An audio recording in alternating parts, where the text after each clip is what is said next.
बिस्मिल्लाहिर्रहमानिर्रहीम। अस्सलाम वालेकुम दोस्तों, नई वीडियो में खुश आमदेद। दोस्तों, पिछले चंद महीनों में मुल्क छोड़कर बैरून मुल्क जाने वाले 7 लाख पाकिस्तानी निशाने इबरत बन गए। बैरून मुल्क जाने से पहले ये वीडियो जरूर देखिएगा, आपको असल हकायक से आगाह करेंगे कि आखिर हो क्या रहा है। वीडियो की तफसील में जाने से पहले आप देख रहे हैं हकीकत की दुनिया डॉक्टर अली के साथ। हमारा चैनल सब्सक्राइब करके घंटी के निशान को दबाना मत भूलिएगा। इस वीडियो को ज्यादा से ज्यादा फेसबुक, व्हाट्सएप और सोशल मीडिया पर शेयर जरूर करें। शेयर और लाइक करने के साथ साथ कमेंट बॉक्स में पाक फौज जिंदाबाद, पाकिस्तान पाइंदाबाद और पाकिस्तान के गुमनाम हीरोज को सलाम का नारा कमेंट जरूर कीजिएगा।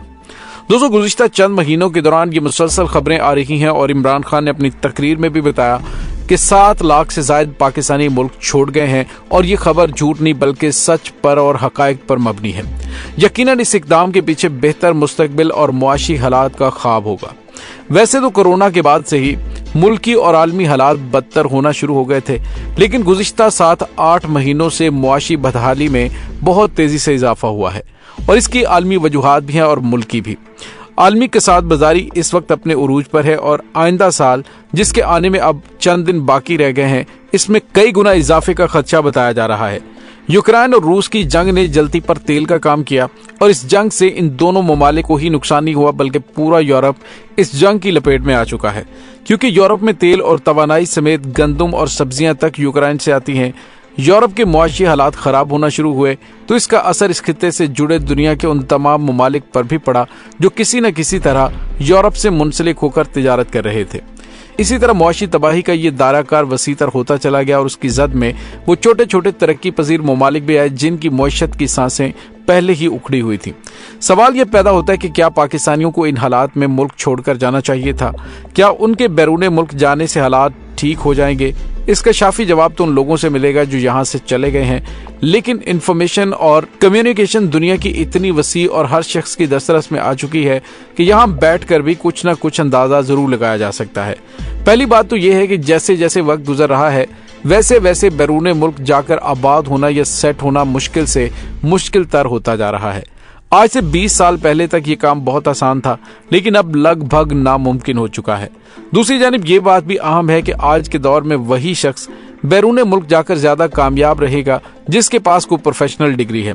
महज टैक्सी चलाकर, शॉपिंग मॉल्स और पेट्रोल स्टेशन पर काम करके गुजारा आजकल वहां पर भी नामुमकिन है।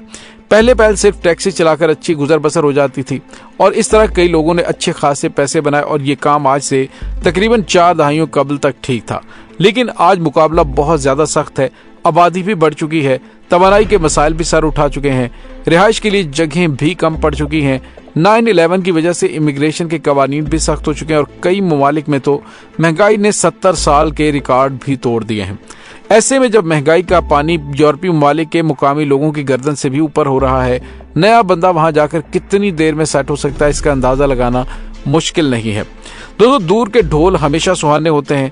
ये दुरुस्त है कि उन जदीद ममालिक में महंगाई है, बेरोजगारी भी है, टैक्सियों की भरमार भी है, लेकिन कुछ चीजें फिर भी ऐसी हैं तीसरी दुनिया के मुल्कों में बैठकर जिनके बारे में सिर्फ ख्वाब देखा जा सकता है, जैसा कि कानून पर अमलदारी, वक्त की पाबंदी, मेरिट पर अमल दरामद वगैरह। इसी तरह साफ और खुशगवार फिजा, लोगों का काम से काम रखना, सैर और तफरीह के साफ सुथरे मुकामात, सेहत और तालीम की आला सहूलतें, ये सब ऐसी चीजें हैं जिनकी यहाँ पर शायद उम्मीद भी खत्म होती जा रही है। दिन दिहाड़े किसी के साथ कोई वारदात हो जाए तो थाने में जाकर रिपोर्ट करवाने से पहले 10 मरतबा सोचना पड़ता है कि पता नहीं केस दर्ज करवाने का कोई फायदा होगा या नहीं। छोटे मोटे नुकसानात पर तो लोग थाने में जाते ही नहीं कि पता नहीं हमारा कोई वाली वारिस बनेगा भी नहीं। फिर जितनी तादाद में केस दर्ज करवाए जाते हैं, इस हिसाब से पुलिस के पास तफ्तीश के लिए अमला और दीगर सहूलतें मौजूद नहीं है। ये अलग अलमिया है। बहरहाल हॉस्पिटल का हाल सबके सामने है। वैसे हर दूसरे तीसरे महीने कोई ना कोई आफत आती रहती है, कभी कोरोना, कभी डेंगू, कभी स्मोक, और इस दौरान सरकारी हॉस्पिटल्स में बेड मिलना नामुमकिन हो जाता है। शायद आप एमएस को छोड़कर किसी वजीर की तलाशी क्यों ना कर लें। जब हॉस्पिटल में बेड कम होंगे तो फिर मुतअद्दिद मरीज वार्ड्स की राहदारियों में लेटे हुए नजर आएंगे। ऐसे में वजीर या फिर एमएस की सिफारिश क्या करेगी? अब डॉक्टर या पैरामेडिकल स्टाफ अपने घरों से बेड लाकर तो देने से रहे। बहरहाल ये वो मसाइल हैं जो पाकिस्तान के हैं। दोस्तों, यहाँ पे आपको ये बताते चलें कि तालीम की बात करें तो हर हुकूमत अपनी अपनी पॉलिसियां लाती हैं। तलबा को आखिरी वक्त तक धड़का लगा रहता है कि पता नहीं जिस सिस्टम के तहत वो तैयारी कर रहे हैं इम्तिहान भी उसके मुताबिक लिया जाएगा या नहीं। जैसा कि हाल ही में मेडिकल के एक टेस्ट में हुआ कि ऐसे तलबा भी एंट्री टेस्ट में फेल हुए जिन्होंने FSC में टॉप किया था। साबिक वज़ीर-ए-आज़म इमरान खान ने वैसे ये दुरुस्त कहा था कि इस मुल्क में 12 मौसम है। गालिबन उन्होंने बात ब्यूरोक्रेसी के हवाले से की होगी, जिसकी जानिब से हर 6 महीने बाद कोई नई पॉलिसी लागू कर दी जाती है और अवाम हक्का बक्का रह जाते हैं। कारोबार की बात करें तो जिनके पुराने कारोबार हैं वो तो किसी न किसी तरह कदमों पे खड़े हैं, लेकिन नया कारोबार शुरू करना, उसे मुनाफे में चलाना लगभग नामुमकिन हो चुका है। एक तरफ हुकूमती पॉलिसियां, दूसरी तरफ कोरोना और स्मोक जैसी आफतें, ये मगरमच्छ की तरह मुंह खोल के खड़ी हैं। कोरोना से गिरते पड़ते अभी कारोबार खड़े हुए थे कि आलमी के साथ बाजारी की लहर आ गई। डॉलर की बढ़ती हुई कीमतों ने अलग से मौशत का गला घूंट रखा है। सोने की कीमत रिकॉर्ड बुलंदियों को छू रही है, जबकि स्टॉक मार्केट शदीद मंदी का शिकार है। नौजवान डिग्रियां हाथ में लेकर घूम रहे हैं, उन्हें कोई गाइड करने वाला नहीं। डिग्रियों का जमाना अब जा चुका है। डिग्रियों के साथ जब तक स्किल्स नहीं होंगे, डिग्रियों की हैसियत कागज के टुकड़े से ज्यादा नहीं होगी। हुकूमतों के पास अवाम को देने के लिए नौकरियां नहीं।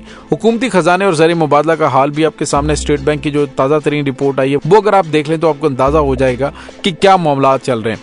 ऐसे में जो लोग मुल्क छोड़कर जा रहे हैं, मुमकिन है कि वो बहुत मजबूरी की हालत में ये फैसला कर रहे हों और हो सकता है कि चंद बरसों के बाद उनके हालात बेहतर हो जाएं। लेकिन हकीकत यह है कि बैरून मुल्क जाकर जितनी सख्त मेहनत मजदूरी करनी पड़ती है, इससे आधा जोर अगर अपने मुल्क में लगाया जाए तो अयाशी ना सही, लेकिन अपनों के दरमियान रहते हुए 2 वक्त की रोटी आप पूरी कर ही सकते हैं। हमारे सामने ऐसी कई मिसालें मौजूद हैं। 20 से 30 बरस के नौजवान इंटरनेट के जरिए जदीद स्किल्स सीख कर लाखों रुपए कमा रहे हैं और यहाँ पर बैठे डॉलर खड़े कर रहे हैं। बैरून मुल्क जाने से शायद उनके हालात तो अच्छे हो जाएंगे, लेकिन उनको बहुत से कंप्रोमाइज करना पड़ेंगे। अपने प्यारों से दूरी और तन्हाई का अजाब उन्हें चैन नहीं लेने देगा। इसलिए हत्तुल इम्कान कोशिश यही करें कि जहाँ पर पूरी जान मारकर मेहनत करें, अल्लाह ताला से दुआ करें कि वो आपको बैरून मुल्क से भी ज्यादा रिस्क अपने मुल्क में अता करे, ताकि आप अपने वालिदैन, अपने प्यारों के साथ जिंदगी का ज्यादा से ज्यादा वक्त गुजार सकें। दोस्तों, अगर देखा जाए तो साबिक हुकूमत में इमरान खान ने जिस तरह से स्किल एजुकेशन के ऊपर तवज्जो दी थी और जिस तरह से उन्होंने गूगल को पाकिस्तान में लाने में किरदार अदा किया, जिस तरह से पाकिस्तान के अंदर दीगर कंपनियों की जानिब से ऑफिसेस खोलने का सिलसिला शुरू किया गया था, ये एक ऐसी चीज है जो नौजवान पाकिस्तानियों की किस्मत बदल सकती है। इसलिए बैरून मुल्क जाने से पहले अच्छी तरह से वहाँ के मसाइब और वहाँ की वो परेशानियां जहन में रख लें और उतनी ही मेहनत अगर इतने साल आप पाकिस्तान में करते हैं तो उससे कम अरसे में आप बेहतर इनकम कमाना शुरू हो जाएंगे। लिहाजा बेहतर यह है कि पाकिस्तान के लिए सर्व करें। पाकिस्तानी हैं, पाकिस्तान से एजुकेशन हासिल की है, तो मुश्किल हालात में पाकिस्तान को छोड़ने की बजाय यहाँ पे मेहनत करें। इंशाल्लाह आपको यहाँ पे भी बेहतर रिज़्क अल्लाह ताला की ज़ात अता कर देगी। दोस्तों, इस तमाम सूरत हाल के बारे में आपका क्या कहना है? कमेंट सेक्शन में अपने ख्यालात का इज़हार ज़रूर कीजिएगा। इंशाल्लाह बहुत जल्द मिलते हैं एक नई वीडियो में। तब तक के लिए अपना बहुत सारा ख्याल रखिएगा। पाक फौज जिंदाबाद, पाकिस्तान पाइंदाबाद, पाकिस्तान के गुमनाम हीरोज को सलाम। अल्लाह वारिस।